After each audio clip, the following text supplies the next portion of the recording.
Is there truly a wall of the universe out there? Or are we merely staring at the final frontier that light has managed to tell us about? This question has made countless generations look up at the night sky in silent wonder. If the universe has no edge, then what lies beyond the boundary our eyes can never reach? Today we will open that door, gentle as touching the quiet heartbeat of the cosmos, where space itself seems to whisper its final secrets. Before moving forward, leave a comment in your heart. Is the edge of the universe a boundary or merely an illusion of finiteness? And now, while that question still echoes, we step into the first part, the true nature of the edge of the universe.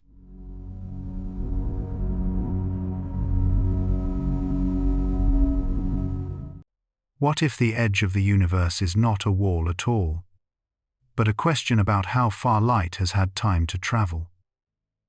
What if the place we imagine as a cosmic cliff is really just the last whisper that photons can send us across the darkness? When you look up at the night sky, it is natural to picture a boundary somewhere out there, a final shell of stars where everything stops. Our everyday experience trains us to think this way. Rooms have walls, oceans have shores, bodies have skin. So our minds wrap the universe itself in the same logic, as if creation must also live inside a box. Yet the deeper we look with telescopes and with equations, the more that box dissolves. The so-called edge of the universe is not a brick barrier waiting for a ship of explorers to crash into it. It is simply the faint and temporary circle drawn by light around our small world. To say there is no wall is not poetic exaggeration. It is a precise scientific statement. The frontier we talk about is the observable universe, the sphere of space from which light has had enough time to reach us since the beginning of cosmic expansion. Like standing on a ship in a sheet of fog, you see a horizon around you, a perfect circle where the world seems to end. But sail forward and the circle moves with you. No matter how far you travel, there is no physical line painted on the sea. The fog does not stop at a special place. Your ability to see simply fades out. The universe behaves in the same quiet way. The limit is not out there in space as a hard edge. It is here in our light cones, in the finite age of the cosmos and the finite speed of light.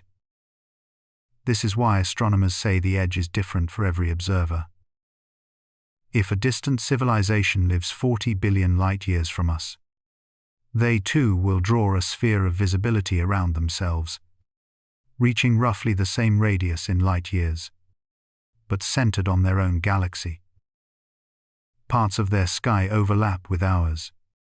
Many parts do not.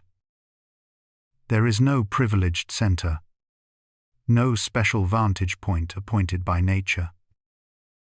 The cosmological principle tells us that on large scales, the universe is homogeneous and isotropic, roughly the same in every direction and at every location. As the physicist Brian Greene once described it, we are not at the center of the universe. We are at the center of our observable patch, just as every other observer is at the center of theirs. This sounds almost philosophical, yet it comes directly from careful measurements of galaxies and of the ancient light that bathes the sky. When we call that ancient light the cosmic microwave background, we are really talking about a fossil surface, a last scattering wall not of matter, but of visibility. About 380,000 years after the Big Bang, the universe cooled enough for atoms to form. Photons were suddenly free to travel long distances without being constantly scattered by charged particles. The glow from that moment is still arriving here today, stretched into microwaves by billions of years of expansion. When we map that glow across the sky, we are looking at a shell of space at a great distance in every direction. Not because that shell is the edge of everything, but because that is as far back in time as light can show us directly. Beyond that shell, the universe does not vanish. The story simply becomes less accessible to our senses. Einstein reminded us that space and time are woven together like a single fabric, bent by matter and energy. That fabric has been stretching since the primordial fireball, and as it stretches, galaxies drift apart, not because they are flying through a pre-existing void, but because the void itself is swelling between them. Light moves across this growing fabric, but it pays a price.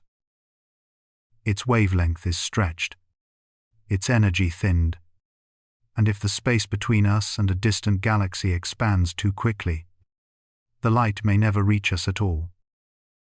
Cosmologist Sean Carroll has put it this way: the universe is not expanding into anything, but the distances inside the universe are growing, and that growth sets the ultimate horizon on what can ever be known from here. So the idea of a wall at the edge becomes almost childlike next to this more subtle picture. The universe is not a room we could walk out of.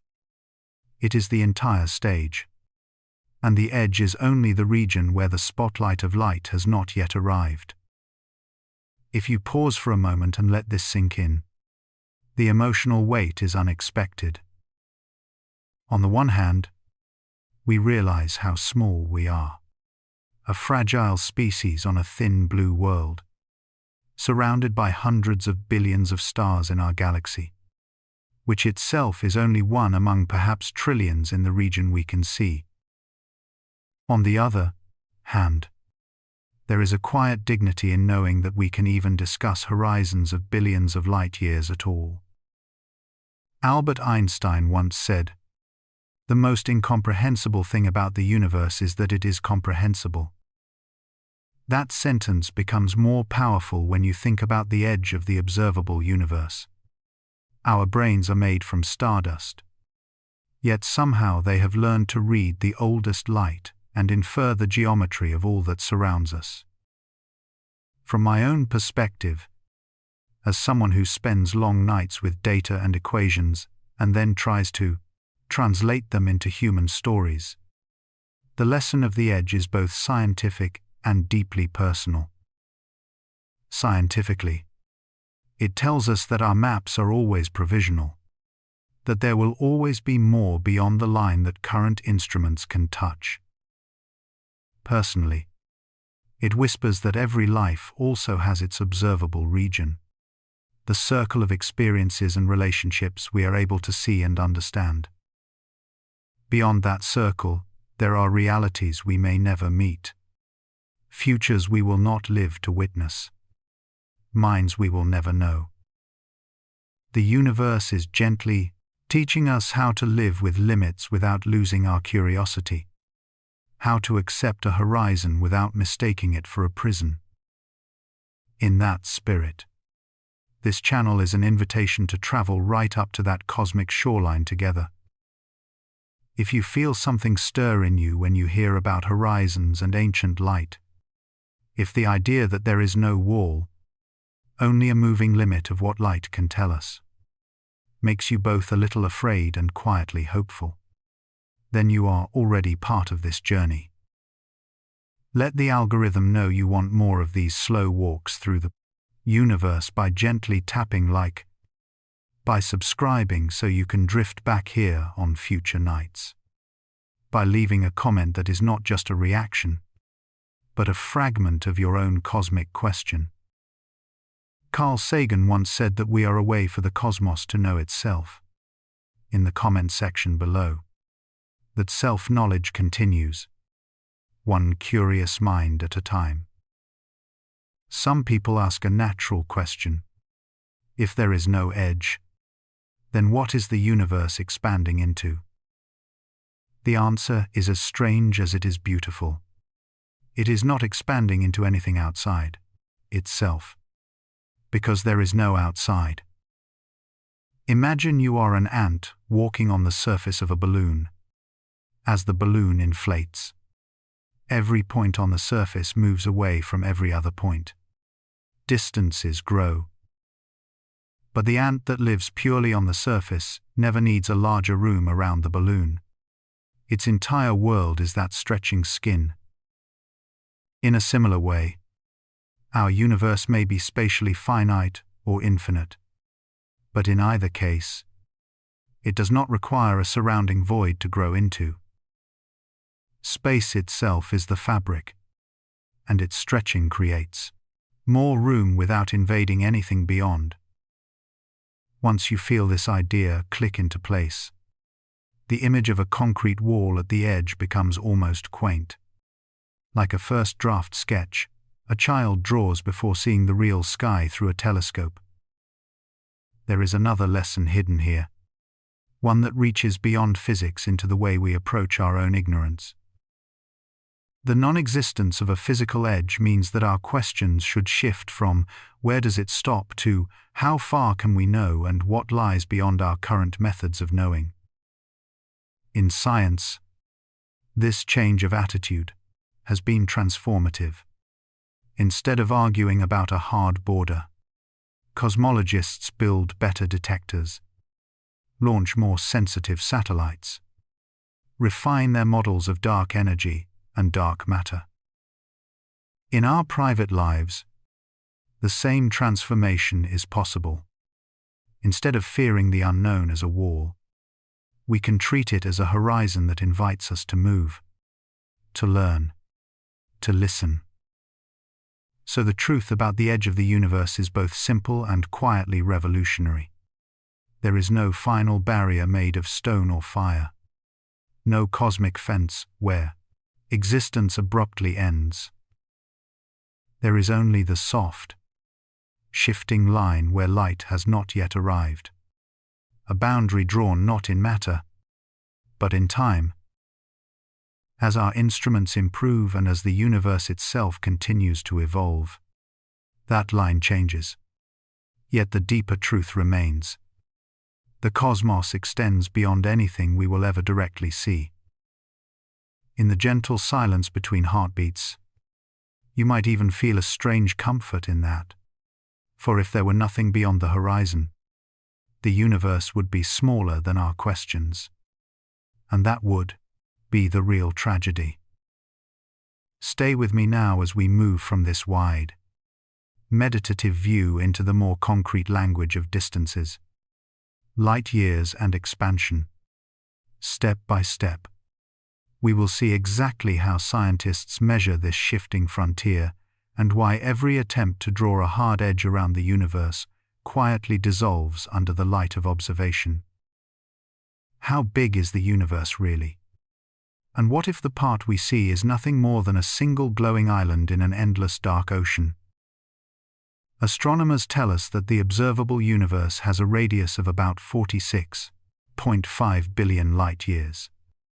A sphere of space centered on us, simply because we are the ones doing the observing. It sounds enormous, almost violent in its scale. Yet the more carefully we listen to the numbers, the more quietly terrifying they become. Because that radius is not the edge of everything that exists. It is only the distance that light has had time to travel since the beginning of cosmic history. Beyond that glowing shell of visibility, there may be more galaxies, more clusters, more structures stretching on without end. We stand, in truth, like a lone sailor on a ship surrounded by a thick cosmic fog. Around us is a circle of clarity, the part of the ocean we can see under the pale lantern of light that has reached us. Past that circle, the fog swallows everything, not because there is nothing out there, but because the information has not yet arrived.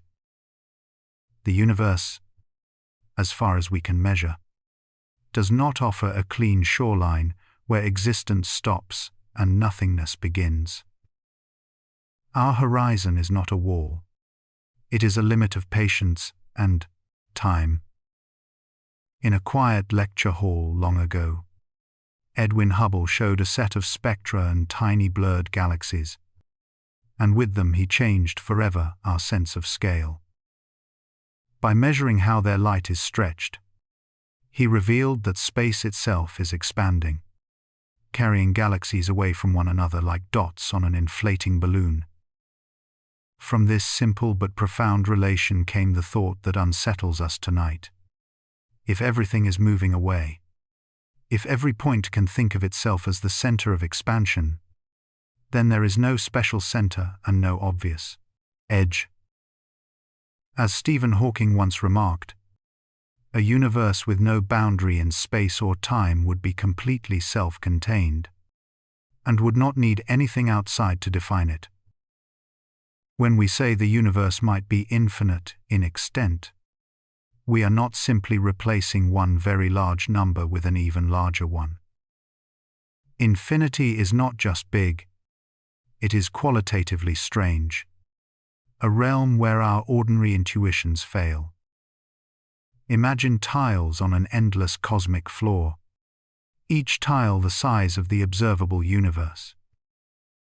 In each tile, particles arrange themselves into some pattern.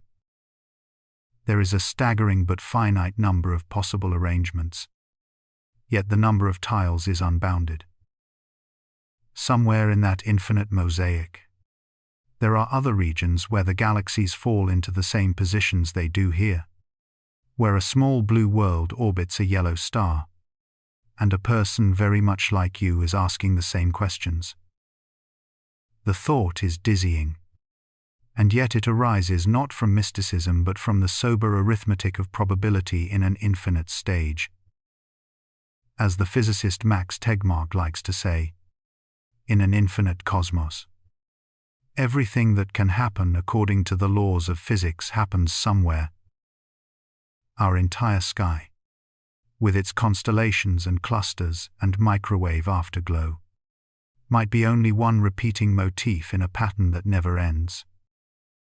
To reach such a conclusion, cosmology follows a trail of faint clues imprinted in ancient light. The cosmic microwave background, that nearly uniform glow at about 2.7 degrees above absolute zero, is like a baby picture of the universe. Frozen in that light are tiny ripples in temperature and density, subtle freckles sprinkled across the sky. When missions like WMAP and Planck measured these patterns with exquisite precision, they were not just mapping random noise. They were reading the geometry of space itself. The sizes of those ripples tell us something astonishing. On the largest scales we can observe, the universe appears extremely close to spatially flat. Carl Sagan once wrote that the cosmos is all that is or ever was or ever will be. Yet his own colleagues have since learned that this all may be only the part of reality available to our instruments. In a flat or nearly flat cosmos, the simplest possibility is that space goes on and on without looping back. No more edges than the unending grid of a mathematical plane. But we must be humble about what flatness actually tells us. A small creature walking a short distance across the surface of a sphere would swear it was perfectly flat, unaware of the larger curvature that encloses it. In the same way, our observable patch might be only a tiny part of a much larger structure, gently curved on scales far beyond our reach. Perhaps the universe is enormous yet finite, curving back on itself like the surface of a higher dimensional sphere.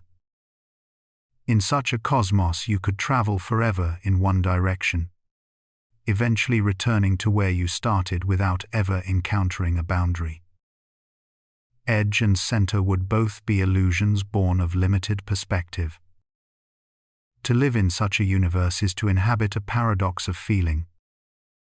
On one hand, we are unspeakably small.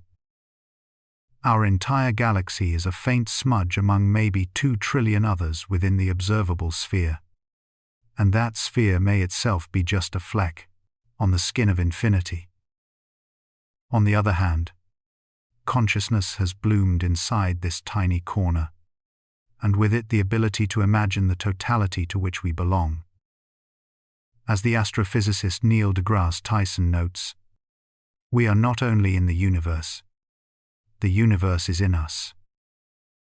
The atoms forged in ancient stars now sit in your bones and your blood, and also in the neurons that wonder where the edge of everything might be.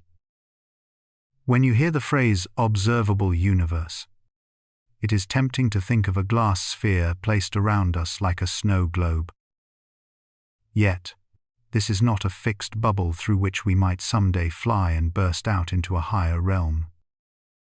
It is a horizon made of time, not of glass. Every year that passes, light from slightly farther regions has time to reach us, and our horizon grows. At the same time, dark energy drives the accelerated expansion of space, pushing the most distant galaxies away so quickly that their future light will never arrive. Over unimaginably long epochs, the number of galaxies we can see will actually shrink, leaving only our local group sailing together through an ever darker void. This future paints an almost poetic melancholy, a kind of cosmic loneliness that awaits any distant descendants who look up and see only a single island of stars. Without careful records and theory, they might never guess that their galaxy was once one among countless others spread across the sky. The vastness of the whole, whether finite or infinite, would be hidden from them behind a curtain drawn by the very laws that govern expansion. And so we find ourselves at a privileged moment, early enough in cosmic time that the sky is still crowded with clues, late enough that we have instruments precise enough to read them. We can weigh the universe, test its curvature, estimate its age, and still admit with honesty that we may be seeing only the faintest first layer of a boundless reality. The physicist André Linde once compared our observable patch to a tiny garden surrounded by an endlessly inflating wilderness of space. And we are like children who have just learned that their backyard is not the whole world. If all of this feels overwhelming, allow the scale itself to become a kind of meditation. Picture yourself standing on a quiet hillside at night, the air cool, the sounds of earth softened into a distant murmur. Above you, the sky opens like a dark ocean pricked with scattered fires. Each star, each galaxy, is a story unfolding across billions of years, and you are a brief listener in the audience. You breathe in, and in that breath are atoms forged when the universe was young. You breathe out, and the warmth you release joins the great exchange of energy that has been flowing since the first light broke free. In that stillness, the idea that the universe might be infinite no longer feels like a dry mathematical statement. It becomes a sensation of open-endedness, an awareness that every direction is a path without a final wall. The sphere of what you can see is real, defined by the finite speed of light and the finite age of cosmic time. Yet it floats within something whose full size may never be written in any equation or spoken by any voice. To accept this is not to fall into despair. It is to recognize a strange balance. We are limited, and yet capable of conceiving what lies beyond our limits. We are tiny, and yet made of the same laws and constants that shape the whole. Somewhere something incredible is waiting to be known. Sagan reminded us. And tonight that something might simply be the courage to live meaningfully on a small world while knowing that the true size of the universe may be infinite, and that the part we see is only a single luminous dot glowing softly in the dark. What if the universe that cradles us has no edge at all? No outer wall. No final cliff where space simply stops. What if the greatest secret of the cosmos is that there is nothing to bump into at the end of everything? Imagine drifting in a silent cosmic ocean, stars far away like lanterns on an endless sea.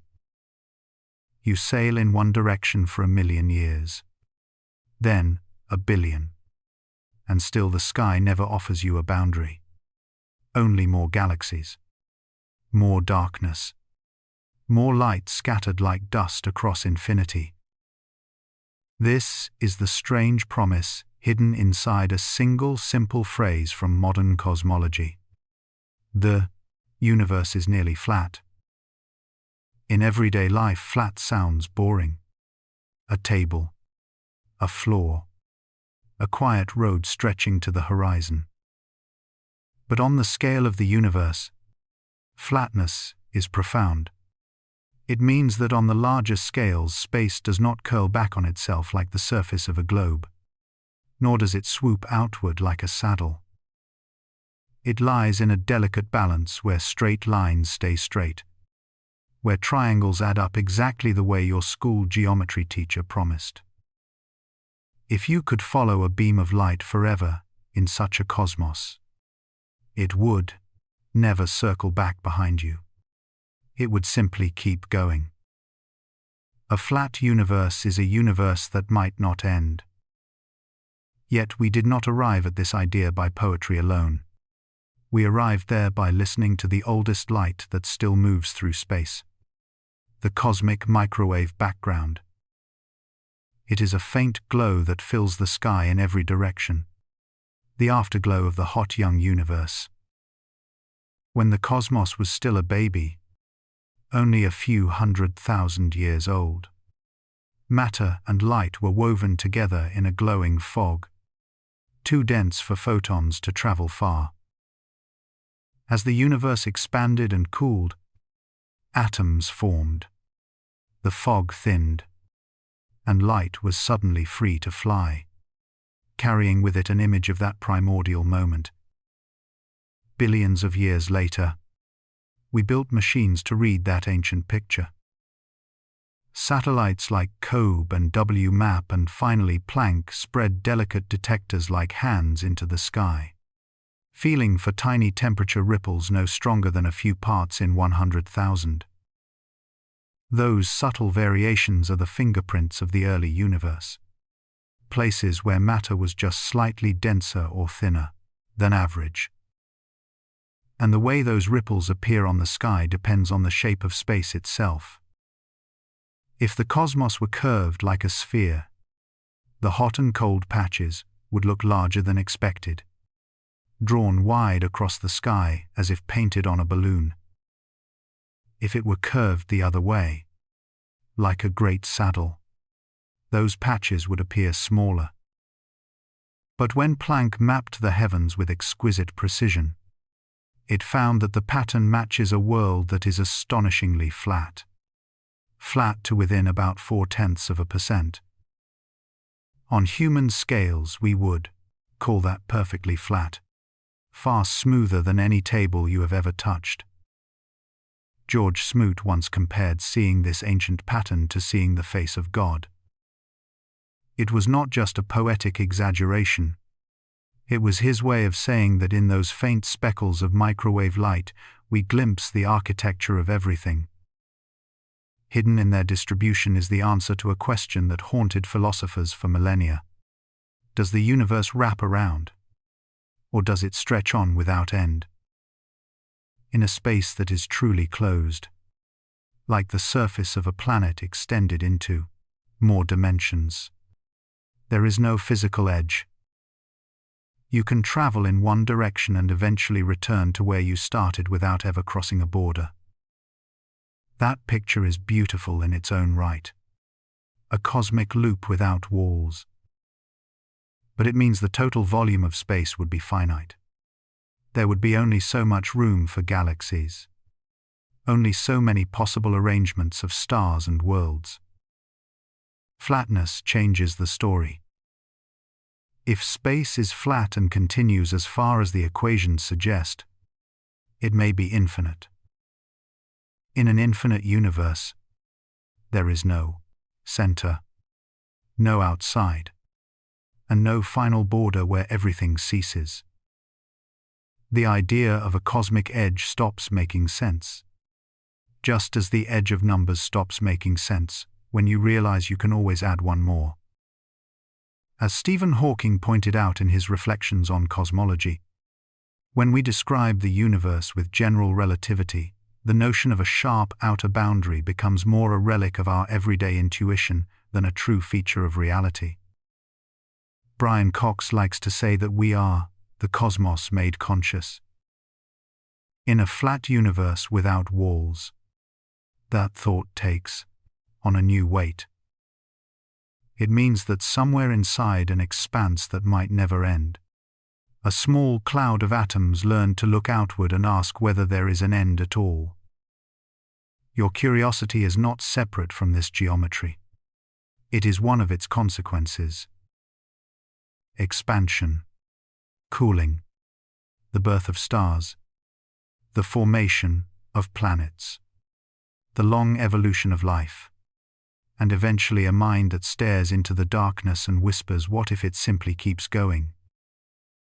Of course, nature is rarely perfectly simple, and cosmologists are careful. They will tell to you that our measurements show space is extremely close to flat within the region we can observe, but that the universe as a whole could still be very gently curved on scales beyond our horizon.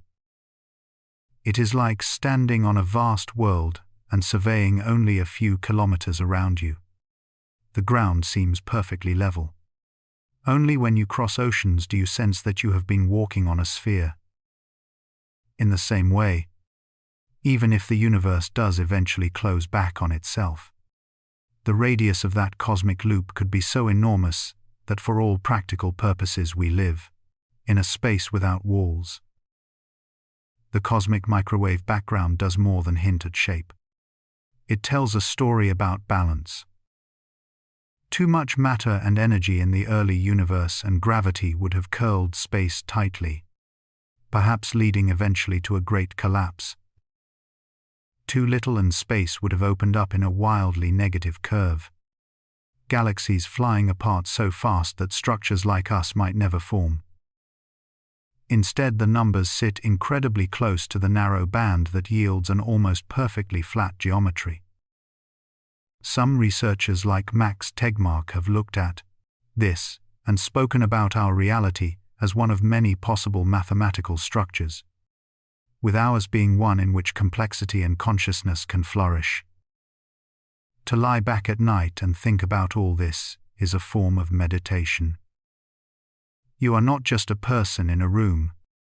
You are a surface of awareness on a tiny world, orbiting an ordinary star, inside a galaxy that is itself only one river of light among perhaps trillions. Yet according to the best data we have, the grand stage on which all these things unfold has no curtain at its edge. There is no cosmic wall behind which the universe stores its scenery. Only more and more of the same fabric of space and time stretching beyond every horizon you can imagine. This does not make you smaller. It makes your question larger. When you wonder about the edge of the universe, you are not asking a trivial thing. You are testing the limits of human intuition, which evolved to throw spears and plant seeds, not to grasp the curvature of a cosmos measured in billions of light years.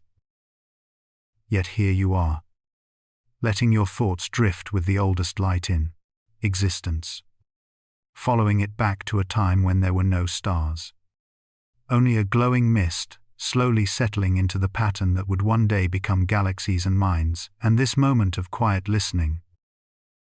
So, when we say the universe is flat, when we quote Planck and its careful maps and talk about 0.4%, we are not just trading numbers. We are describing a reality in which every step outward offers more road rather than a wall.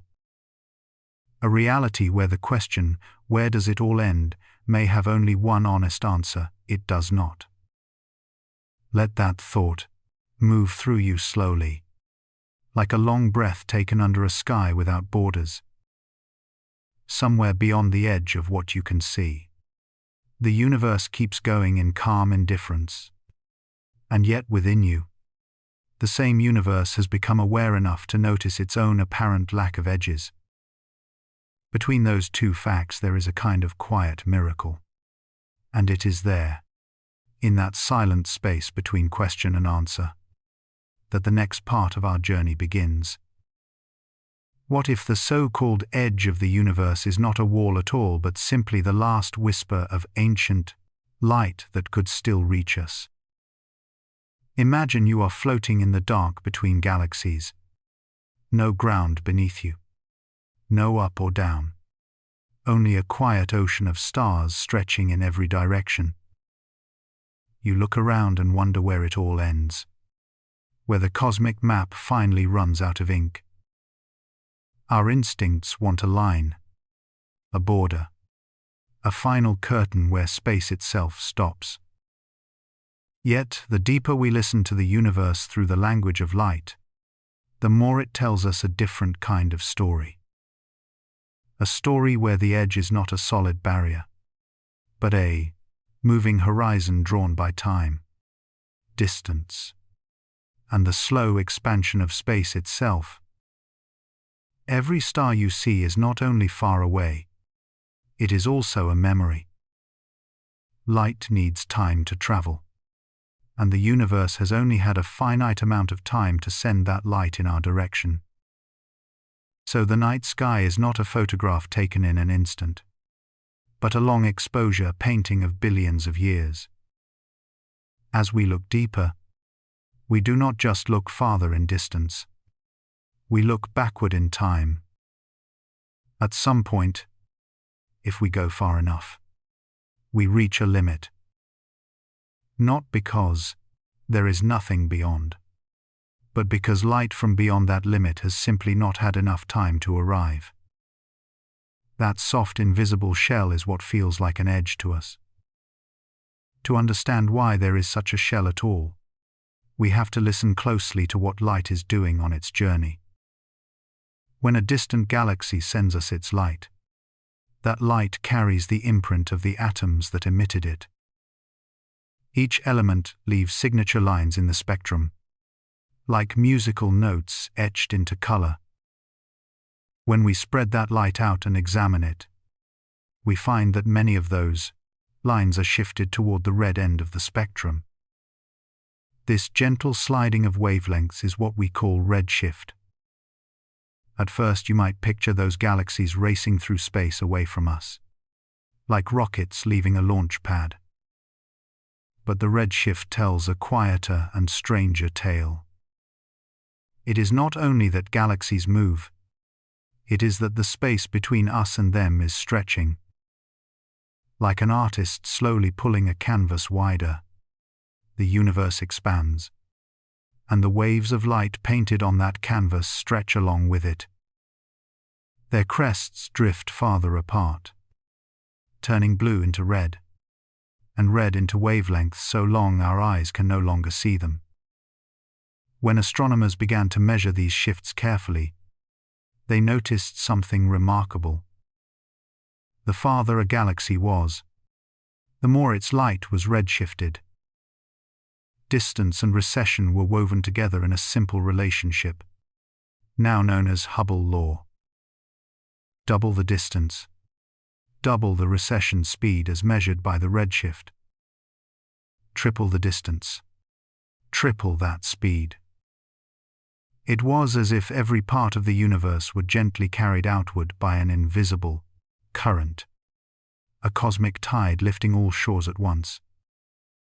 Here is where the feeling of an edge begins to emerge. If the fabric of space is expanding everywhere, then distant regions are moving away from us faster and faster over time. for nearby galaxies. Light can still paddle upstream against that current and eventually reach us. But from very distant regions, the expansion stretches space so rapidly that even light cannot close the gap. There exists a distance beyond which any photon that starts its journey toward us will never arrive. Not because it travels too slowly, but because the riverbed beneath it keeps lengthening faster than it can swim. If you pause for a moment and breathe with this image, you can feel how gently radical it is. The edge of the universe that we talk about is not a wall of stone or fire. It is a horizon woven from time and expansion. It is the maximum distance from which light has managed to reach us since the universe began to expand. Beyond that, galaxies may continue in every direction. Stars may be born and die. Worlds may circle alien suns. But there, stories have not yet touched our eyes, and may never do so. In this way, redshift becomes more than a technical term.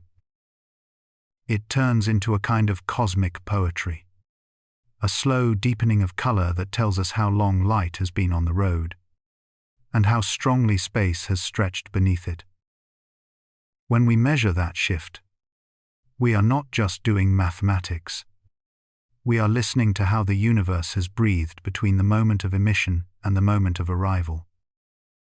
Each spectrum is a line from an ancient letter, written by a galaxy when the universe was younger, folded into redder tones by expansion, and finally opened by us in a small telescope on a small planet. Hubble law then becomes like a gentle mantra that the cosmos repeats. The farther you look, the faster things seem to recede. This is not because we occupy a throne at the center, but because every point in expanding space experiences the same pattern. If you stood in a distant galaxy and looked outward, you would see other galaxies fleeing from you in the same way. There is no privileged vantage point, only an immense web of perspectives, each surrounded by its own horizon of light. The edge is always around you, never in front of you like a wall. When we say that space itself is expanding, it may be tempting to imagine an explosion into some larger emptiness. But the meditative truth is simpler, yet more difficult to grasp. There is no outside into which the universe is growing. Instead, distances within the universe slowly increase. Galaxies ride this expansion like lanterns floating on a dark lake, keeping roughly the same size themselves while the water between them stretches. In this picture, what we call the edge is just the farthest circle of lanterns whose light has reached our little boat. Beyond that, the lake continues, calm and silent. Seen through this lens, the phrase observable universe gains a quiet precision. It does not describe everything that exists, only the spherical region from which light has had enough time to reach us. Outside that sphere, the story of the cosmos goes on, but it is written in pages we cannot read. The expansion of space does not just explain why this sphere exists. It constantly reshapes it. As time flows, new light from closer regions arrives, while more distant galaxies slip forever beyond a different kind of horizon, a boundary beyond which even future light will never reach us at all. This double horizon, the limit of what has already arrived and the deeper limit of what can ever arrive, is the subtle answer to the childlike question, where does the universe end? It ends, for us, where light says, I have come as far as I can. It ends where the expansion of space turns even the fastest messenger into a runner on a treadmill that speeds up faster than their feet can carry them. If you listen carefully to this idea in a quiet room, it begins to soften something inside. The fear that there must be a hard stop out there, a final cliff of existence, gives way to a gentler feeling. The universe does not slam shut. It merely fades beyond our ability to see. Like mist swallowing distant mountains, the expanding fabric of space hides more than it reveals. Yet even hidden, those regions are part of the same continuous reality. There is no outside, only a vastness in which our little circle of knowledge slowly grows while still remaining tiny. Redshift, Hubble law, expansion of space. All of these can sound cold and technical when written in equations. But when you slow your breathing and imagine photons stretching as they cross an inflating cosmos, they become almost human in their struggle. Tiny messengers carrying stories from suns long gone, pulled thinner and thinner by the very space they must traverse. Some succeed and touch our detectors, our eyes, our minds. Others are forever carried away by the current, their news lost to us, but not to the universe itself. So when we speak of the edge of the universe, we are really speaking about the limit of our conversation with the cosmos. A boundary not of being, but of communication. Expansion draws that boundary for us, not with a sharp line, but with a horizon that recedes and reshapes as time passes. The more we understand redshift and Hubble law, the more we see that this edge is an illusion born from our position in time and space. Beyond it, the universe may go on without end, indifferent to whether its most distant regions are ever seen by eyes like ours. In the dim light of that realization, the question, where does it all end, changes character. It becomes less a demand for a wall and more a meditation on our own limits, on the fragile speed of light, on the quiet power of expansion to hide most of reality from any single observer. The truth about the edge of the universe is that the edge is in us. In the distance light can cross since the first dawn of time, in the way space itself has stretched while we waited. And as you lie back, letting these thoughts drift through you like slow-moving constellations, you might feel not that you are standing at the rim of a hard border, but that you are floating inside an endless deep, listening to how far light has come, and how far it will forever fail to go. What if the edge of the universe has never changed?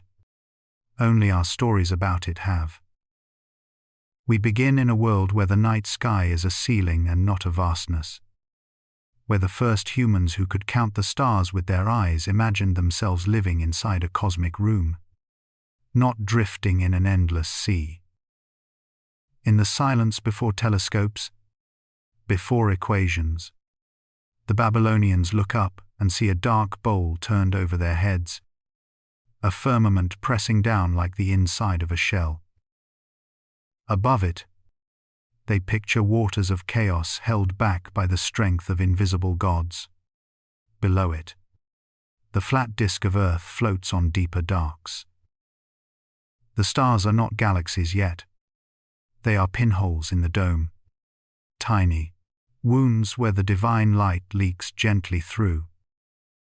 In that world, the edge of the universe is comforting. It is close, domestic, almost like the walls of a familiar house.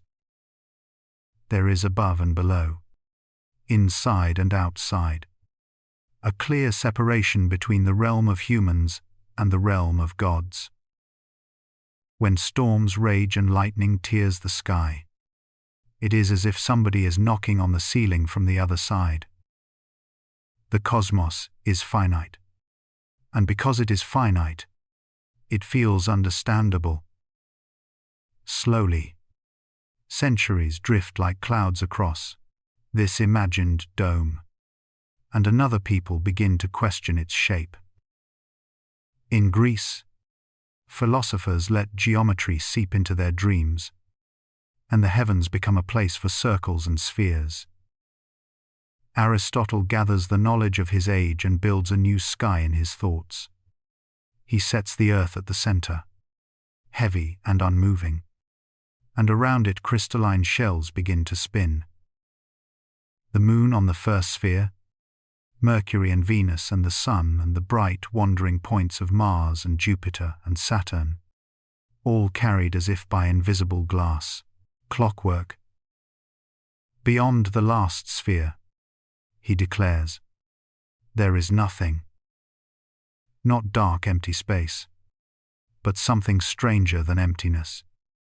A place where the idea of distance no longer applies. To step beyond the stars in this vision is not to float into a new region. It is to leave existence altogether. The edge of the universe becomes absolute, a hard boundary where not only matter ends, but even the possibility of asking what lies beyond must fall silent. And yet, even inside this carefully crafted cosmos, a simple question slips in like a draft under a door. One philosopher imagines walking to the outermost sphere, stretching a hand toward the limit of everything, and asks, if I push a staff through this boundary, what happens? If something stops it, then that something must also be part of the universe. So the edge was not truly the edge. If nothing stops it, then space must extend beyond the supposed final shell.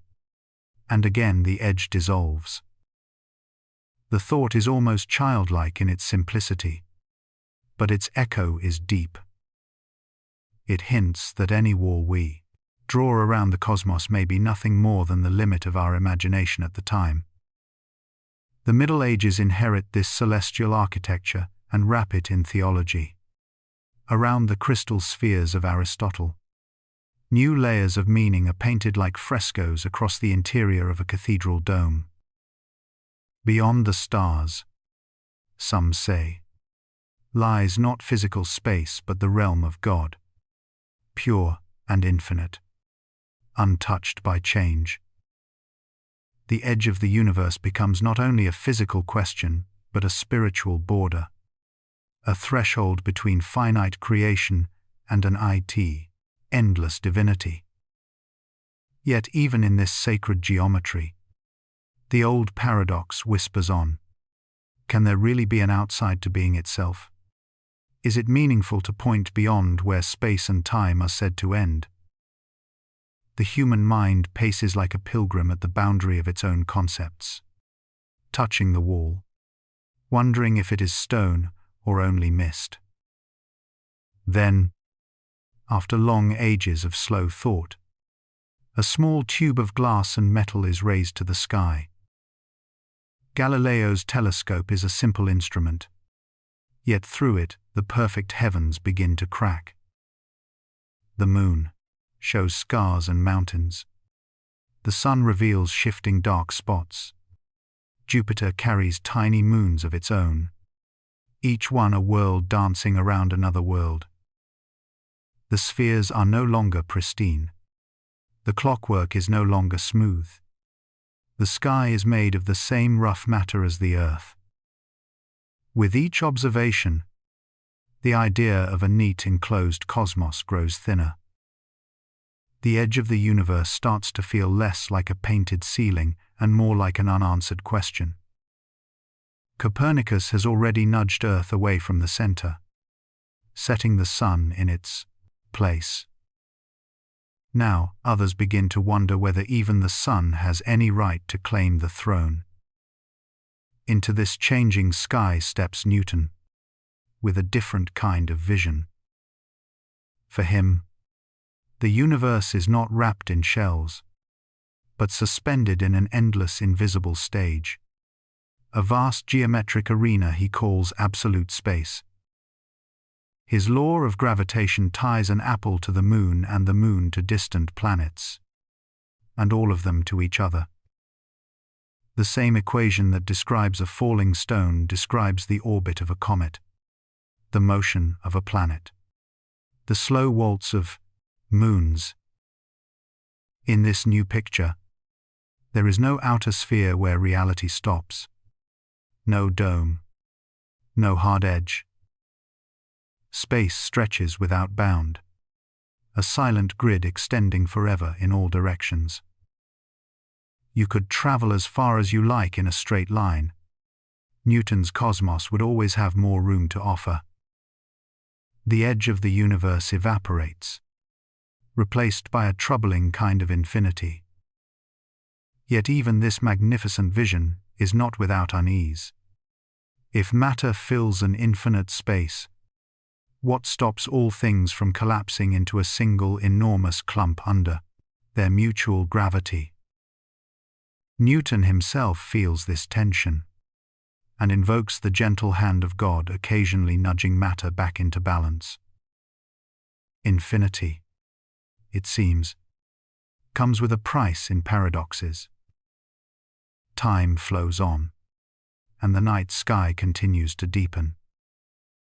Telescopes grow larger. Glass mirrors become silver eyes, drinking more and more starlight. Nebulae once thought to be clouds within our own stellar island reveal themselves as vast separate galaxies. Island universes adrift in a still larger ocean. The question of the edge grows more subtle. The problem is no longer simply whether there is a wall, but how space itself behaves on the grandest scales. Then, in the early 20th century, Einstein lets gravity melt into geometry. In his hands, space and time merge into a single fabric, flexible and responsive. Mass does not merely sit in space. It tells space-time how to curve, and curved space-time tells mass how to move. The universe is no longer a stage separate from the actors. It is a living surface that bends under the weight of its own contents. Now the edge of the universe must be asked anew. If space can curve, then it can, in principle, wrap around itself. A cosmos might be finite in volume yet have no boundary, like the surface of a sphere where you can walk forever without meeting a cliff where the world ends. In such a universe, you could travel in one direction long enough and eventually return to where you started, never having crossed an edge. Einstein's equations also whisper another possibility, one so strange that even he resists it at first. They suggest that the universe is not static, but expanding or contracting, changing its scale with time. To preserve his instinct for a steady cosmos, he adds a term to hold the fabric of space-time in delicate balance, a cosmic pause button to keep the universe from either collapsing or flying apart. But reality proves less accommodating to our preferences.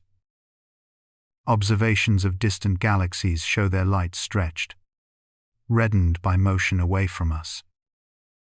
The farther they are, the faster they recede, as if space itself were a tablecloth being pulled gently in all directions. The cosmos is not simply big, it is growing. With this, the meaning of an edge shifts once more. There may be no spatial boundary where you can say here the universe stops. Only a temporal and observational horizon, a limit to how far light has had time to travel since the beginning of expansion. Beyond that horizon, space continues, but its story has not yet reached us. The edge becomes not a wall but a wavefront of information, the outer circle of what can be known from our small world at this particular moment in cosmic history. From the Babylonian dome to Aristotle's spheres, from Newton's infinite stage to Einstein's curved and restless spacetime. The question of the boundary has never fully left us. It has only changed costume. Each era draws its own line around the cosmos, then lives long enough to discover that the line was made of chalk, easy for the next wave of insight to wash away. And so, when we speak today of the edge of the universe, we are not merely doing astronomy. We are continuing a long meditation that began when the first storytellers pointed at the stars and wondered what held them up. The shapes of our answers have grown more subtle, more mathematical, more deeply tested against observation. Yet beneath all the physics, there is still that same human gesture. A hand tracing the outline of the sky, asking softly where the world ends and what kind of silence waits beyond. What if the universe is not just large, but outrageously oversized for any story we could ever hope to tell? From the moment you open your eyes under the night sky, there is a quiet shock, waiting in the darkness. A sense that all of this cannot simply have blinked into existence and gently stretched itself out over time. It feels too vast, too smooth, too finely balanced to be the result of a single cosmic spark. Yet, that is exactly what the Big Bang seems to say. That everything you have ever known was once compressed into a state so hot and dense that even words like fire and light feel far too small. But if the universe began in such a furious cradle of energy, why is the sky so calm tonight? Why does the cosmos on the largest scales look almost uniform, almost serene, as if it had all the time in the world to smooth itself out? This is where the story quietly twists, where simple expansion is no longer enough, and we are forced to imagine something wilder than a mere explosion. A brief moment when space itself inflated like a ghostly lung drawing in an impossible breath. Inflation is the name we give to this almost unspeakable phase. A fraction of a second after the beginning, when the universe grew faster than any light ray could hope to chase. It is not expansion, as we usually imagine it. Not galaxies flying apart inside a pre-existing emptiness, but emptiness itself stretching and multiplying, turning a tiny seed of space into a region large enough to cradle everything we will ever see. If you picture the newborn universe as a drop of glowing mist, inflation takes that drop and pulls it outward in all directions at once. Every point recedes from every other point, and what was once intimately connected becomes separated beyond any hope of contact. Regions that had once shared heat, traded light, and settled together into a common temperature are suddenly flung apart like old friends carried to opposite ends of an endless ocean. This violent gentleness of inflation solves a whispering puzzle hidden in the sky. When we look at the cosmic microwave background, the afterglow of the Big Bang, we find that opposite sides of the observable universe have almost exactly the same temperature, so similar that they must once have been in intimate thermal contact, sharing energy as casually as air molecules in a room. Yet today those regions are so far apart that even if light had been racing between them since the very beginning, there has not been enough time for them to communicate. This is the horizon problem, a quiet contradiction between distance and harmony. Inflation turns that contradiction into a graceful memory. It suggests that before the universe ballooned outward, the entire patch that would become our observable cosmos was once small enough for heat and light to flow freely, to smooth out wrinkles, to agree on a common temperature. Then, in an unimaginably brief interval, space swelled, dragging those once neighboring regions beyond each other's horizons. locking in their shared temperature like a frozen chord from a song that can no longer be played again. When we look at the sky and see that eerie uniformity, we are really seeing the fossil of an earlier intimacy, stretched across billions of light years by the breath of inflation. There is another riddle wrapping itself around the same story: the flatness problem. Our measurements show that on cosmic scales, space is astonishingly close to, geometrically flat, not curved strongly like the surface of a sphere or like a saddle, but balanced with exquisite precision, so that parallel lines really do behave, almost as Euclid once hoped they would. The trouble is that such flatness is unstable in a simple expanding universe. Any tiny departure from perfect balance in the early moments should have grown with time, leaving us today with a strongly curved cosmos, or perhaps no large-scale structure at all. Inflation again steps in like a cosmic artist with a smoothing brush. As space inflates, any initial curvature is diluted, stretched out over an ever larger volume, so that from the perspective of any small region like ours, the universe appears flatter and flatter. It is like standing on the surface of a giant planet, so large that every horizon looks almost perfectly straight. The curvature is still there on some grand scale, but it has been pulled so wide that our local patch can mistake it for exactly flat geometry.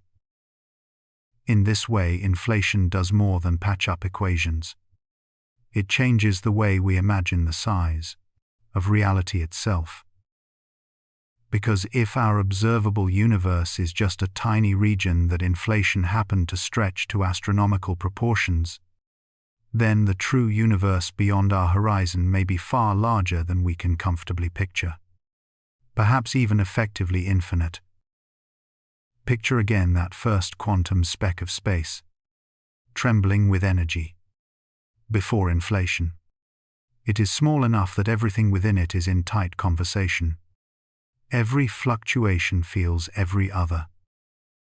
Then some field, some stored energy of the vacuum itself, begins to dominate the dynamics and drives a runaway expansion, doubling and redoubling the scale of space over and over in a tiny fraction of a second.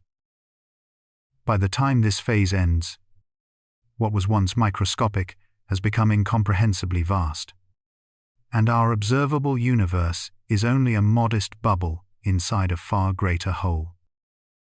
The delicate ripples in the cosmic microwave background, those tiny temperature variations sprinkled across the sky, carry the fingerprints of this process.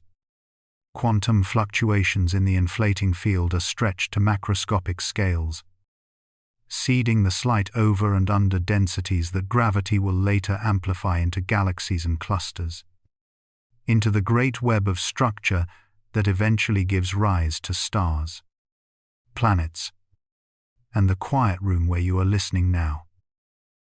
Inflation does not only explain why the universe is big, it explains why it is big in exactly the way that allows complexity to emerge, neither collapsing back into a hot soup, nor racing apart so quickly that nothing can form. There is a certain meditative beauty in this picture. You can imagine the early universe as a breath, taken by reality itself, a deep and rapid inhalation that sets the rhythm for everything that follows. After that wild instant, expansion slows, matter condenses, stars ignite, and time begins to feel less like an explosion and more like a slow unfolding, a flower opening in cosmic slow motion.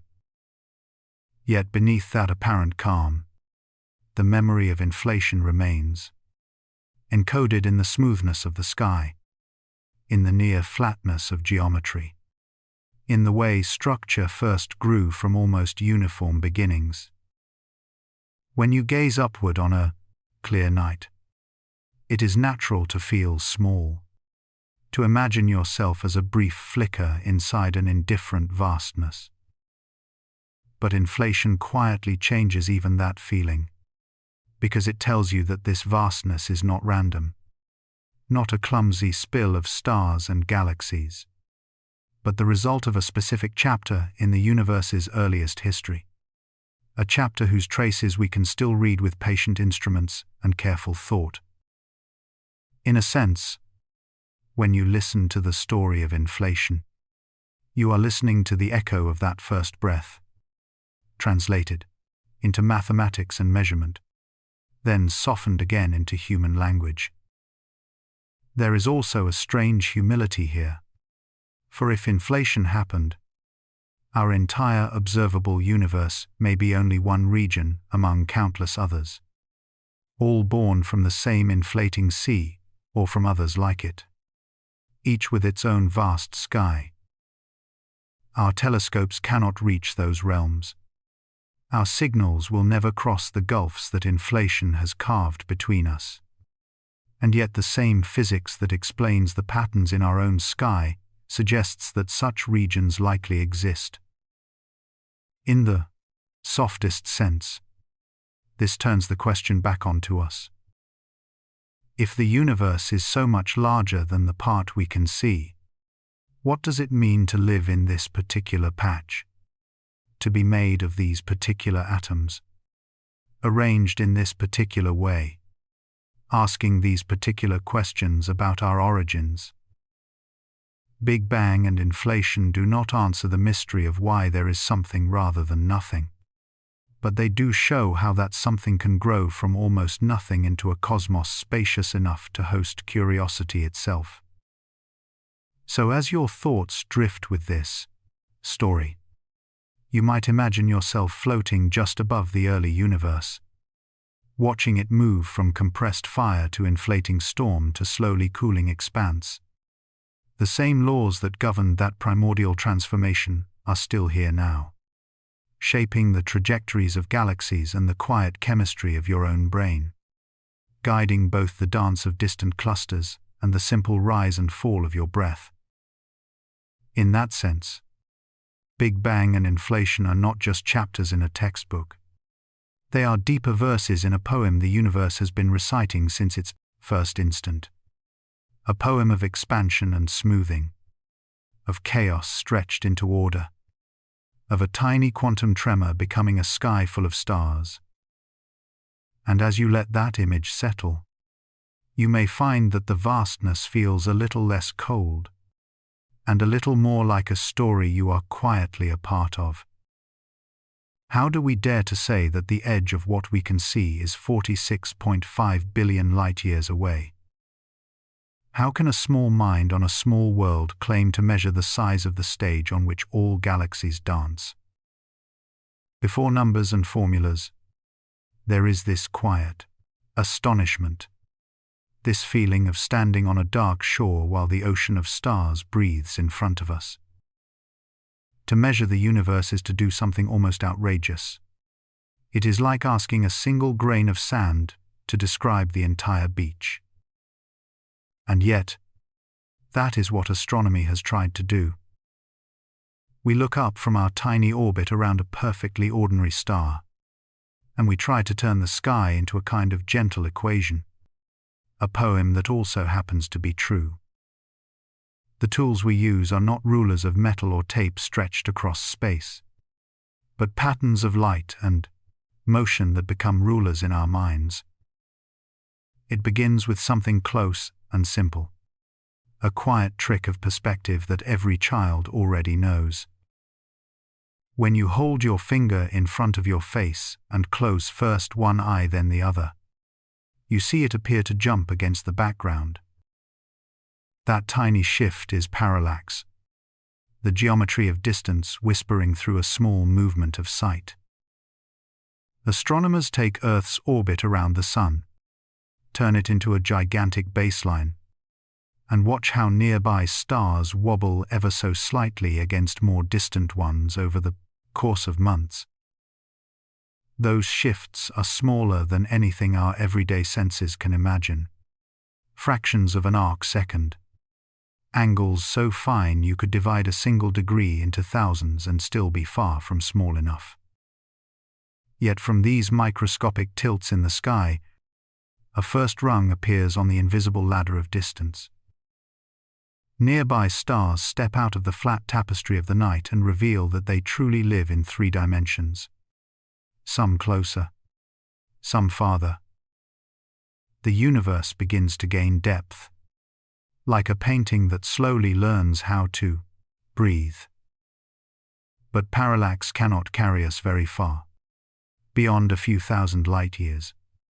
The wobble grows too small even for our finest instruments. The ladder would end there if the universe were not so generous with patterns. Among the stars are some that do not shine steadily, but pulse, brightening and dimming with a rhythm as regular as a heartbeat. These are Cepheid variables, giant stars whose outer layers swell and contract in a slow cosmic breathing.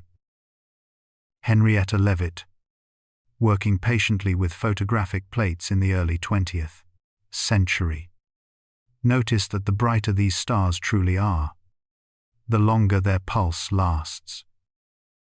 It was as if the universe had hidden a secret code inside their blinking, a direct link between time and intrinsic light. Once that relation is known, the game changes completely. If you see a Cepheid and you measure its period, you can infer how luminous it really is, not just how bright it looks to you. Compare the true luminosity to the apparent glow, and distance falls out like a quiet answer from the algebra of starlight. Now the ladder gains another long rung. It can stretch across whole galaxies nearby. It was with these pulsing lights that Edwin Hubble showed Andromeda is not a small cloud inside the Milky Way, but a separate galaxy altogether. In that moment, the universe exploded outward in our understanding, from a single grand island of stars to a vast archipelago of galaxies scattered through the dark. The question, how big is the universe, suddenly had a different flavor. Less like measuring a house, more like trying to grasp the size of an ocean you can never fully sail. Yet even Cepheids fade into invisibility when we look too far. The cosmos then offers us another kind of beacon, not a steady pulsation, but a brief and perfect act of destruction. In certain binary systems, a white dwarf star quietly steals matter from its companion, growing heavier by slow theft. When it crosses a critical threshold of mass, its own physics betrays it, and it detonates as a Type Ia supernova. These explosions are so consistent in their peak brightness that they become almost like standardized cosmic lamps, the universe's way of placing identical light bulbs at different distances. When we see one flare up in a remote galaxy, we are watching a candle that we know the wattage of, even though it lives millions or billions of light-years away. Its apparent faintness tells us how far its light has had to travel, how much space lies between its death cry and our small receiving eyes. From parallax to Cepheids to supernovae, each rung of this ladder does something quiet but profound. It calibrates the next. The distances to nearby stars anchor the true luminosities of Cepheids. Cepheids in nearby galaxies anchor the distances to those galaxies. Galaxies with supernovae allow us to stretch further still. Layer after layer, the uncertain blur of the night sky resolves into a 3-dimensional map, fragile, constantly improved, but coherent enough to let us speak of scales that dwarf imagination. And then there is redshift, a more subtle language of distance, born not from geometry but from the expansion of space itself. When a galaxy's light journeys across the universe, the fabric through which it travels is not fixed. It stretches, like a slow inhale of the cosmos. As that fabric stretches, the waves of light are stretched with it, their wavelengths lengthening, sliding toward the red end of the spectrum. This shift is not just a color change. It is a record of how much the universe has expanded during the voyage of each photon. When we measure the redshift of a distant galaxy, we are reading the story of its separation from us, written directly into the light it sends. For nearby galaxies, redshift links almost directly to distance. Farther means faster recession, a smooth relationship that becomes the famous Hubble law. For extremely distant galaxies, the relation is more complex, bending under the weight of cosmic history, matter, radiation, and dark energy, each leaving a fingerprint on how expansion has changed with time. But when all these steps are combined, a picture emerges that is both technical and strangely tender. We find that there is a maximum distance from which light could have reached us since the universe began, given how it has expanded. That distance defines what we call the observable universe, a sphere centered not on Earth as a place of privilege, but on Earth as a point of view. From our location, light has had time to arrive from within a radius of about 46.5 billion light-years. Beyond that, the first signals are still on their way. To say that this is the radius of our observable universe is not to boast. It is an act of humility wrapped in careful measurement. We are not claiming to know the size of all that exists, only the size of the bubble of information that has had time to reach us. That bubble grows as time passes, but the accelerated expansion of space means that many regions are already racing away faster than light can close the gap, forever outside any future conversation with us. There is something deeply contemplative in this, something that invites a slower breath and a softer voice. Every star whose distance we infer through parallax, every Cepheid we time like a luminous heartbeat, every supernova whose fading glow we weigh against our models, and every galaxy whose spectrum we stretch into a measurement of redshift, all of them become like beads on a rosary of space. We pass them one by one through the fingers of reason, counting not prayers but light years, and yet the feeling is not so different. As this ladder extends, so does a quieter question inside us. What does it mean that small beings of carbon and water can reconstruct the distance to ancient suns and dying stars many billions of light years away? What does it mean that from a single planet, wrapped in a thin blue atmosphere, we can speak aloud the phrase observable universe and attach a number to it? Perhaps the true miracle is not just that the universe is measurable, but that we care to measure it at all.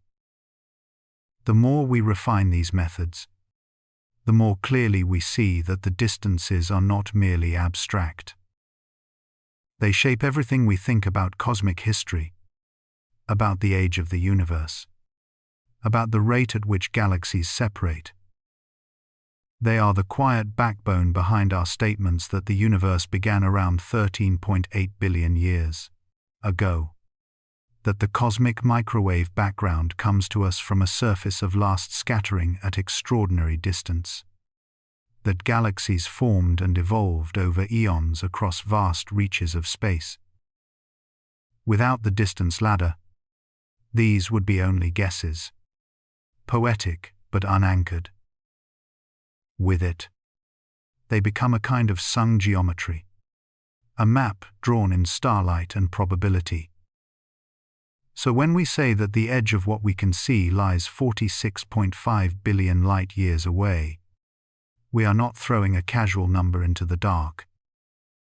We are standing on centuries of careful watching, of measuring parallax shifts smaller than a breath, of decoding the pulses of ancient giant stars, of modeling the explosions of white dwarfs at the brink of collapse, of stretching spectra to read how the universe itself has expanded during each photon's long journey.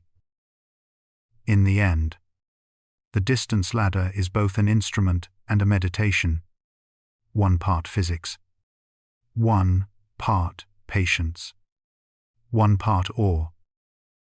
It tells us that the cosmos is unimaginably large, yet also strangely knowable. It lets us float in the dark with a little more understanding, as if we were lying back on the surface of a quiet cosmic sea, counting the ripples of light that reach us.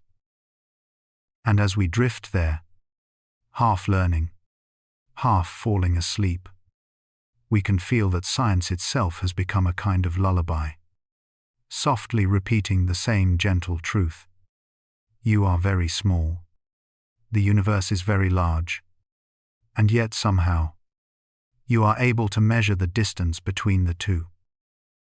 What if the true edge of the universe is not a distant wall of stars but a moving horizon carved by something invisible that is quietly pushing all things away from us? Dark energy entered our story not as poetry but as a mistake that refused to disappear. In 1998, astronomers were simply trying to measure how fast the universe was slowing down under the pull of gravity. They looked at distant supernovae, ancient stellar explosions that shine like cosmic lighthouses across billions of light years. According to every expectation, those lights should have been a little brighter if the universe had been expanding faster in the past and slowing down since then. Instead, they appeared dimmer than predicted, as if the galaxies hosting them had been pushed farther away than gravity alone could explain. From that quiet mismatch between theory and starlight arose a radical conclusion. The expansion of the universe is not slowing down at all. It is speeding up. Space itself is accelerating outward like a breath that never quite finishes. To describe this unknown driver, physicists chose a name that sounds almost like a metaphor: dark energy. Dark, not because it is evil, but because it does not shine, does not clump into stars and planets, does not reveal itself except through the way it bends the fate of everything else. Imagine the universe as a vast fabric of distance and time, with galaxies sitting on that fabric like lanterns on a stretching cloth. At first, the stretching slows as each lantern tugs on the others through gravity. But then, quietly, another influence rises to dominance. It does not pull. It pushes. An energy of empty space itself that becomes stronger as there is more space to fill. The result is a curious feedback. More space means more dark energy. More dark energy means faster expansion. Faster expansion creates even more space. The universe becomes a slow avalanche of distance, running in reverse away from every point at once. In such a universe, the idea of an edge changes character completely. Today we already live inside a kind of invisible bubble defined not by walls of matter but by time and the speed of light. Light needs time to cross distance, and the cosmos has only existed for a finite age. There is therefore a maximum range from which light can have reached us since the Big Bang, a sphere around us that we call the observable universe. Beyond that sphere, the universe may continue with more galaxies and more stories, but their light has not had sufficient time to arrive. Dark energy adds a second boundary, quieter and more subtle. Because expansion accelerates, there are galaxies whose light we see today but whose future light will never reach us. No matter how long we wait, the stretching of space will outrun the photons trying to cross it. This defines a cosmological event horizon, a true limit on what any observer in our region of the universe can ever interact with. Not because of lack of patience, but because the geometry of space-time itself forbids further contact. You can imagine this horizon as an ocean line slowly creeping inward on a shore of stars.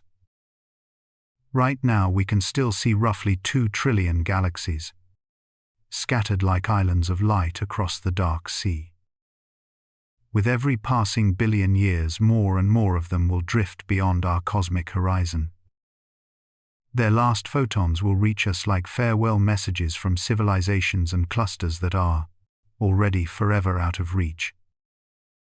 The night sky will not blink out all at once, but will thin gradually, like a crowded city seen from a train that keeps moving farther and farther away. Gravity fights back on small scales. Our local group of galaxies, the Milky Way, Andromeda, and a few dozen smaller companions, is bound tightly enough to resist the accelerating expansion. Over billions of years, these galaxies will merge into a single enormous island of stars. Everything else will slip past the event horizon and vanish from view. In the far future, an astronomer born in that merged galaxy may see only a lonely glow in every direction, with no clue that the universe was ever filled with distant galaxies. No evidence in the sky that expansion is real. In that sense, dark energy is not merely pushing galaxies away from each other. It is erasing the evidence of its own existence. We are living in a special cosmic moment when the universe is old enough to host complex life and intelligent observers, yet still young enough that the wider cosmos remains visible. The great web of galaxies, filaments and voids, clusters and superclusters, all of it is currently written across our sky like handwriting on the surface of time. One day that script will fade, not because the universe has grown smaller, but because dark energy has pulled the pages too far apart for light to cross between them. When we ask about the edge of the universe under the rule of dark energy, we are really asking about the edge of what can ever matter to us in a physical sense. The particle horizon tells us how far light has traveled since the beginning. The event horizon tells us how far influence can ever travel into the future. Between these two invisible spheres, our entire cosmic story unfolds, and dark energy slowly adjusts their size like a patient sculptor, carving the boundaries of our knowable reality. There is something deeply meditative in this picture. Imagine yourself floating in intergalactic space, far from any star, where the Milky Way is just a pale river of light on one side and Andromeda a faint cloud on the other. Around you, the universe expands in silence, not like an explosion with noise and fire, but like the slow rising of a tide that has no shore to break upon. Each photon that reaches your eyes began its journey billions of years ago, threading its way through the stretching fabric of space. Dark energy did not stop it, but it lengthened the path, cooled the color, turned blue into red and red into whispers of microwaves. In this stillness, the concept of an edge stops being a sharp line and becomes a gradient in time. Some galaxies are near enough that we will always be able to see new light from them. Others are already doomed to fall over the horizon, so that what we see now is literally a memory, the last chapter of their story that can ever reach us. Beyond that are regions of space we will never know in any direct way, places that might teem with life or remain empty forever, yet forever beyond the circle of our possible experience. The more we understand dark energy, the more the future of the edge of the universe comes into focus. Without it, the expansion would eventually slow, perhaps even reverse, and distant galaxies would always remain, at least, in principle, observable given enough time. With dark energy, the opposite happens. The observable universe in terms of volume continues to grow, but the number of galaxies inside it eventually reaches a maximum and then declines as more cross the horizon. The sky of the far future will belong almost entirely to the remnant of our local group, glowing softly in a darkness that has outlasted most of its original stars.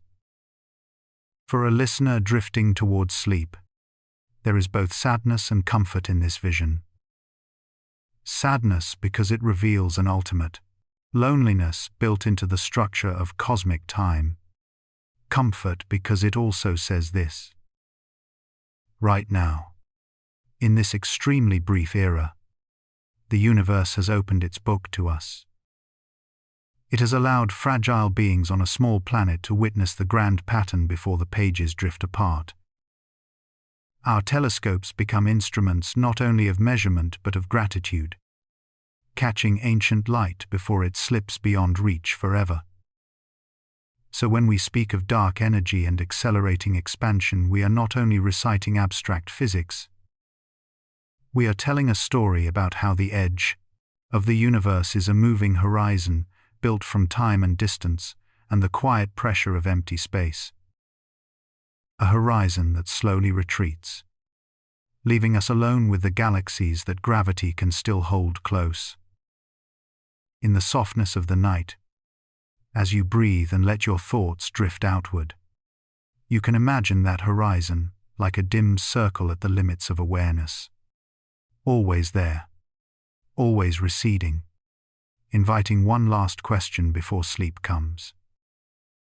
If the universe itself is drawing a curtain of dark energy around our small island of light, what will we do with the brief window of clarity we have now? What if infinity is not a distant speculation whispered by mathematicians in quiet rooms, but a living presence breathing softly beneath the fabric of reality itself? What if the universe is not a closed stage with curtains drawn around its edges, but an endless ocean where every ripple becomes a world, every shimmer becomes a life, and every possibility finds its way into being? The question seems simple at first glance, yet when allowed to unfold within the mind, it stretches into something vast and trembling. Imagine for a moment that space is truly infinite, not metaphorically, not symbolically, but actually endless in the most literal way that language can hold. If that is true, then the cosmos is not just big, it is unbounded, immeasurable, a canvas without a frame. You stand here, a small luminous being suspended between breaths, reading these words, while far beyond the faint circle of what light can reach, there may be someone else, exactly like you. Not similar, not almost, but identical down to the last memory, the last heartbeat, the last dream you carried into last night's sleep. Another earth rotates beneath their feet, another moon circles overhead, and they sit in the same posture you are sitting in now, feeling the same gentle rise of curiosity as these words unfold inside them. Infinity does not merely stretch distance. It stretches meaning, stretches identity, stretches the fragile boundary we build between ourselves and the rest of existence. When you contemplate such a universe, the idea of being alone becomes not only false, but impossible. Yet, infinity also invites us to slow down, to breathe with quieter lungs, to feel the soft weight of our own existence resting gently in the dark, like a lantern floating on a still lake. The mind wants to grasp the endless, but the heart simply feels it a different way, as a mysterious tenderness that wraps itself around every thought we have ever held. To understand how strange infinity truly is, imagine Hilbert's Hotel, a place built not of bricks but of pure logic. A hotel with infinitely many rooms, each one filled. A traveler arrives, asking for a place to stay, expecting to be turned away. But the clerk smiles, asks each guest to move from room 1 to room 2, from 2 to 3, and so on without end. Room 1 becomes empty, and the traveler enters. If an infinite number of new travelers arrive, the clerk moves everyone into rooms numbered twice their current number, freeing all the odd-numbered rooms. Suddenly, the infinite hotel can welcome an infinite number of new guests without expanding at all. This impossible hotel is a mirror held up to the logic of infinite space. In such a universe, you can always add more galaxies, more stars, more worlds, more versions of yourself living different stories. If the cosmos truly holds infinite space, then matter must repeat its patterns, not because of magic, but because infinity demands it.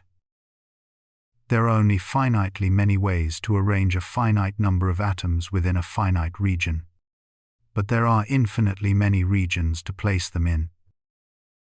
Eventually, every arrangement reappears. The Earth you know is one such arrangement, a delicate sculpture of atoms gathered by gravity and time.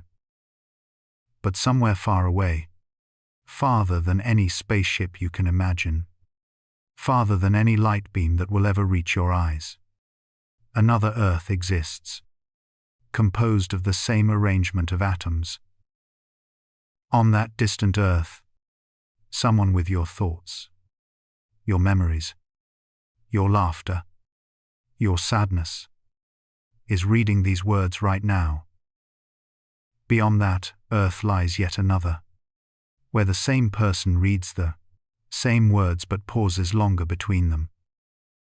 And farther still, another version of you chose differently years ago, and their life curved down a different path. Infinity holds not only duplicates, but variations, and variations of variations, branching like starlight refracted through crystalline space.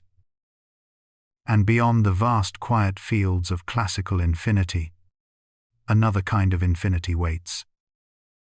The quantum kind, where the many worlds interpretation whispers that every possibility is not merely allowed, but realized. In this view, reality does not choose a single outcome. It chooses all outcomes. A particle passes through the left slit and the right slit. A star ignites and fails to ignite. A life is born and never born. Every moment where the universe could split, it does split. Not violently, not dramatically, but softly, like silk tearing along a seam too fine for the eye to follow. In each tear, a new world blossoms. If you choose tea instead of coffee tomorrow morning, there is a world where you chose coffee. If you turn left, walking home, there is another world where you turned right. Every decision, every hesitation, every heartbeat, every breath, each unfolds into a branching forest of realities. And somewhere in that quantum forest, tucked between the leaves of probability, lies the strange thought experiment known as the Boltzmann brain. Imagine a mind appearing by chance in the chaos of a high-entropy universe. A single self-aware thought arising out of random fluctuations, drifting for one brief moment before dissolving back into noise. It knows nothing of stars, nothing of galaxies, nothing of evolution or planets or bodies. It only knows one thought, and the thought is itself. The Boltzmann brain challenges our understanding of what it means to exist, of what it means to be real, of what it means to trust the continuity of memory and experience. In an infinite universe, where every fluctuation eventually occurs, there would be infinitely many such brains, each living and dying within a heartbeat of cosmic time. But you are not such a brain, because your memories form a coherent arc, because the universe around you obeys consistent laws, because you can trace your existence through time like a thread woven into a vast tapestry. Infinity is not meant to frighten. It is meant to awaken. When you stand under the night sky, with stars scattered across the darkness like seeds on fertile soil, you are standing inside a truth larger than language can hold. You are part of a universe that may have no edge, no boundary, no final frontier. And if there is no edge, then there is also no center, no privileged place, no point where meaning begins or ends. Meaning is created the moment you open your eyes, breathe in, and understand that you are made of the same atoms that burn in the hearts of stars. Infinity does not diminish you, it completes you. Because if the universe is endless, then consciousness becomes the lighthouse within it, a warm, glowing point in a sea of immeasurable depth. Through you, the universe knows itself, remembers itself, questions itself. You are not lost in the woes, vastness. You are the way the vastness learns to speak. Somewhere in an infinite cosmos, your story unfolds in uncountable variations. Yet this version, the one reading these words now, is unique in a way that infinity cannot erase. Because this moment is yours. And as you let the thought of infinity settle around you like a soft cosmic snowfall, you may feel something subtle, a quiet merging of awe and calm. The universe is not asking you to solve it, only to witness it. Breathe with it. Drift gently within its endlessness. Infinity is not far away. It is here, in every direction, in every possibility, in every heartbeat. And perhaps, as the mind softens and the breath slows, you can feel it. The quiet truth that you are both impossibly small and immeasurably vast. You are a single moment in an eternal ocean. And yet, in this moment, the ocean becomes aware of itself. What does it truly mean to be human in a universe that has no edge at all? When you look up at the night sky, do you ever feel that strange mixture of awe and loneliness? As if you are both completely insignificant and somehow deeply involved in a story far larger than yourself. In the language of physics, we are clusters of atoms, cooled out of the fire of ancient stars, arranged by chance and natural law, living on a small world that orbits an ordinary sun in a typical galaxy among uncountable others. In the language of feeling, we are fragile hearts and wandering minds, asking why we are here at all in this vastness that does not seem to notice us. The video gently turns this apparent insignificance upside down. It reminds us that the universe does not need to be small in order for us to matter. Our meaning is not measured by size or duration, but by awareness, by attention, by the quiet act of looking and understanding. Every time you learn how far a galaxy is, or how old the cosmic background light is, you are not just memorizing numbers. You are letting the universe describe itself through you. Your thoughts become like gentle mirrors, reflecting the structure of reality back into reality. In that sense, You are not standing outside the cosmos trying to comprehend it from a distance. You are a small region of the cosmos that has become capable of asking questions about the whole. The neurons in your brain are made of particles forged in dying stars. And those particles now think about star death and star birth and the shape of space itself. The universe once existed without eyes or minds. Now it has grown eyes that can read starlight, and minds that can write equations about expansion and curvature and time. The video's closing reflection whispers that our smallness is not a verdict of irrelevance. It is an invitation to humility and wonder at the same time. Yes, we are specks on a speck, here for a moment on the scale of cosmic history. Yet within this moment we can trace the story from the Big Bang to the present. We can map the observable universe. We can even imagine what might lie forever beyond our horizon. That quiet capacity to hold the infinite in a finite mind is where meaning begins.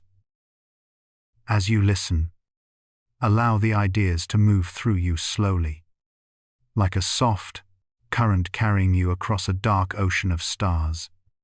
Feel each fact as a note in a long cosmic melody, each question as a breath the universe takes through you. In a universe without a border, perhaps the true edge is not out there at all, but right here, where consciousness touches the unknown and quietly asks why.